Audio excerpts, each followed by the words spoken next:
Godaantota bara 2024 galaanarraa gara Ispeen imalaa turan keessaa gara 10,000 olii kan ta'an du'aniiru jedhame. Ashamaa harka fuunee kabajamtootaa fi jaallatamtoota hordoftoota qaroo miidiyaa oduu fi odeeffannoowwan keenya qabannee dhufneetiin jirra. Hanga xumuraatti nu waliin akka turtan isin affeerra. Faawundeeshiniin guddinaa tumsaa pirojektoota qarshii miiliyoona 8 ijaarsisaa ture eebbisiise. Faawundeeshiniin guddinaa tumsaa magaalaa Shaggar kutaa magaalaa Sulultaatti pirojektoota qarshii miiliyoona 8 ijaarsisaa ture eebbisiiseera. Manaajarri faawundeeshinichaa obbo Takluu Haayiluu akka jedhanitti pirojektochi har'a eebbifaman kunneen akka dameelee fayyaa barnootaa fi diinagdeetiin hawaasicha fayyaduuf gahee olaanaa qabu jedhan. Pirojektoonni eebbifaman kunneen namoota 5,000 ol fayyadamtoota kan taasisan yommuu ta'u qarshii miiliyoona 8 kan ijaaraman ta'uu himanii gara fuulduraatti magaalota birootti haaluma wal fakkaatuun akka hojjetan ibsaniiru. Itiyoophiyaan bu'uuraalee misoomaa baaburaa kiiloomeetira 5,700 qaqqabsiisuuf karoorfachuun himame.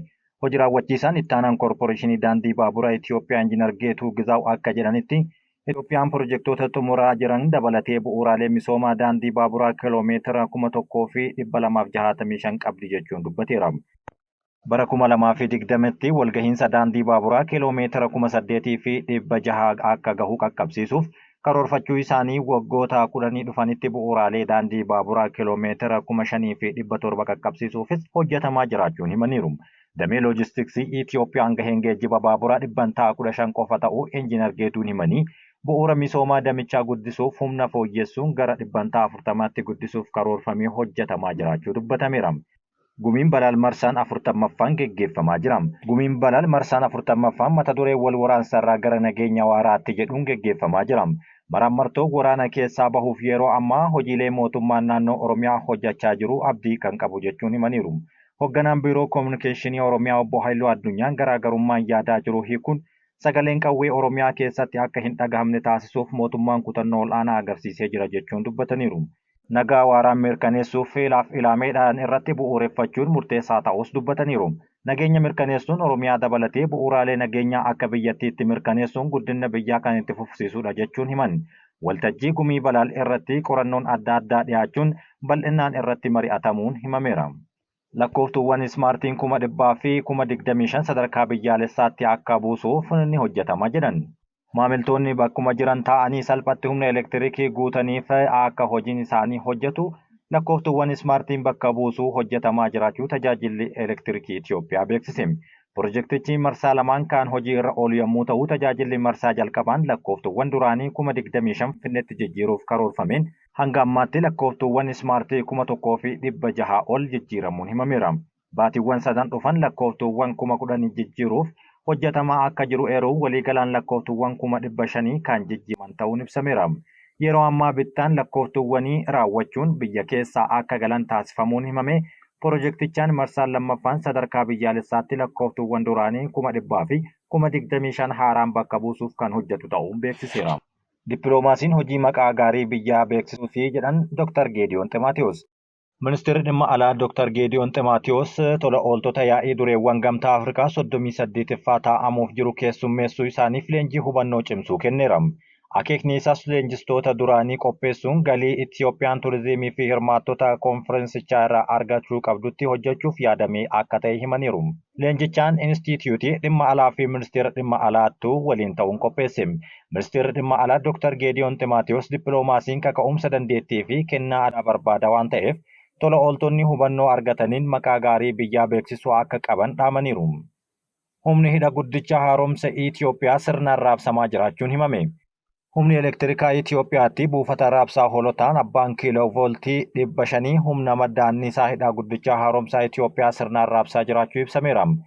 Buufanni raabsaa kun tiraanisfoormaroota abbaa ampeerii meegaa vooltii 750 qabaachuu hoogganaan buufatichaa obbo Xilahuun Azazaw himan.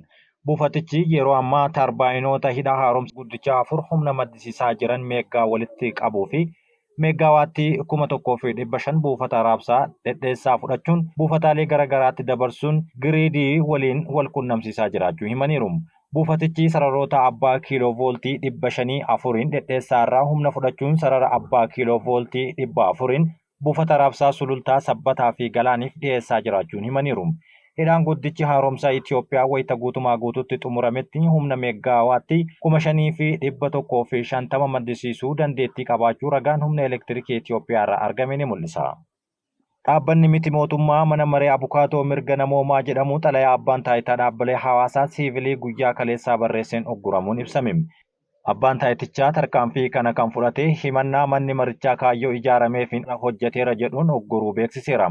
Abbaan taayitichaa hordoffii fi sakatta'iinsa taasiseen dhaabbatichi kaayyoo ijaarameefiin alattis akkaataa walaba ta'een hojjedhuu dhabuu isaatiin ijaarsa ifa ta'e dhabuu fi akkaataa itti gaafatamummaa hir'ateen hojjechaa jiraachuu mirkaneeffadheera jechuun dubbateera. Haa ta'u malee manni marichaa seeraa fi heera biyyattii kabajuun karaa seera qabeessa ta'een socho'aa osoo jiruu xalayaan ugguraa kun naqaqqabeera jechuun deebiseera. Dhaabbanni nageenyaa erga hundeeffamee kaasee hanga heera cabsuu kallattii ta'etti al-kallattiidhaan hin hirmaanne ta'uu nan ibsa jechuun tarkaanfiin fudhatame kun dhaabbatichaaf kan hin malle jechuunis deebiseera. Akkasumas dhaabbatichi caasaa ijaarsaa ifa ta'e qabaachuu ibsee dhaabbanni keenya boordiin kan hoogganamu yommuu ta'u caasaa ijaarsaa ifa ta'e kan qabuu fi waggootaaf hojiilee hedduu hojjechaa turuun amanamaadha jechuun manni marichaa dabalee ibseera. Tarkaanfiin abbaa taayitichaa fudhatee adeemsa seeraa hin hordofnedha jechuun qeeqeera. Tarkaanfiin abbaa taayitichaa dhaabbaticha irratti fudhatee adeemsa seeraa kan hin hordofnee fi seera dhabeessaadha jennee amanna jechuun dhimma kanarratti ibsa kennaniiru. Sababoota ugguramuu dhaabbatichaatiin wal qabatee abbaa taayitichaa ibsa gahaa akka laatus gaafateera. Abbaan taayitichaa iyyata galfame ilaaluun deebii hatattamaa akka laatuufis gaafatan. Oduu wal fakkaatuun dhaabbanni siivilii biraa mana marii mirga namoomaa Itoophiyaa jedhamu ugguramuu miidiyaaleen gabaasaniiru. Haa ta'u malee akka oduun garaagaraa baasaa jiranitti yaaliin taasifame hin milkoofne jira. Mootummaa murtee kanaaf akka sababaatti kan kaahee dhaabbilee siivilii kunneen walabummaa siyaasaa hin qaban kan jedhe ta'us dhaabbanni mirga namoomaa idil addunyaa Human Rights Watch jedhamu garuu sababni kun mootummaan kaa'e kun bu'uura kan hin qabnedha jechuun qeeqeera. Kabajamtootaa fi jaallatamtoota hordoftoota keenyaa gara oduu biyya alaatti isin dabarsina.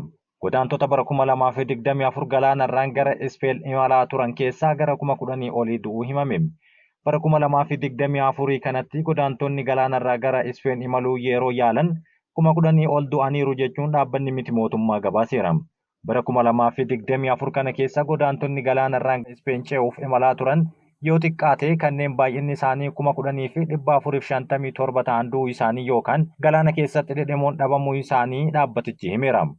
Akka gabaasa kanaatti bara 2007 irraa jalqabee galmeessuu kan jalqabe yommuu ta'u lakkoofsi godaantota du'anii kun isa bara darbee irraa 50% kan dabaleera jedhan. Kana jechuun walakkaa baroota darbeetiin kan dabaledha. Jaammajjii tokko irraa eegalee hanga muddee 5 bara 2024tti daa'imman 1,538 fi dubartoota 421 dabalatee osoo galaanarraan imalaa jiranii du'uu isaanii yookaan immoo achi buuteen isaanii dhabameera jechuun bara 2024 keessa 58%tiin bara darbe irra dabaleera jedhame. Bara 2028 giddugaleessaan godaantonni 18 guyyaatti du'aa kan turan yommuu ta'u bara kana garuu giddugaleessaan godaantonni 30 du'aniiru jedhama. Ragaan kanneen sarara qunnamtii yeroo rakkinaa diriirfamuun godaantonni yommuu gargaarsaaf yaammatan maatii godaantotaa fi qondaaltota baraarsitootaa irraa argachuu kan ibse dhaabbatichi duuti hanga si'aa akka galmaa'uuf bidiruuwwan dadhaboo ta'an daandiiwwan galaanarraa balaa geessisan irraa imaluu fi dandeettii baraarsitoota galaanarraa gahaa jiru dhabuun akka sababaatti kaaheera. Godaantonni kunneen baay'inaan biyyoota Afrikaa 28 irraa akkasumas Iraaqii fi Paakistaan irraa akka ta'an gabaasa kana keessatti eerameera.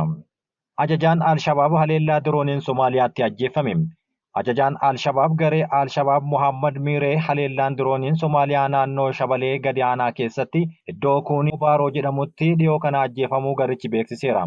Ameerikaatti ajajni Afrikaa Afriikoom jedhamu garee iddoo Kuunii Baaroo irraa kiiloomeetira 10 fagaattee argamutti akka Al-Shabaab irratti haleellaa qilleensarraa geggeessan muddee 24 bara 2024 ibsee ture.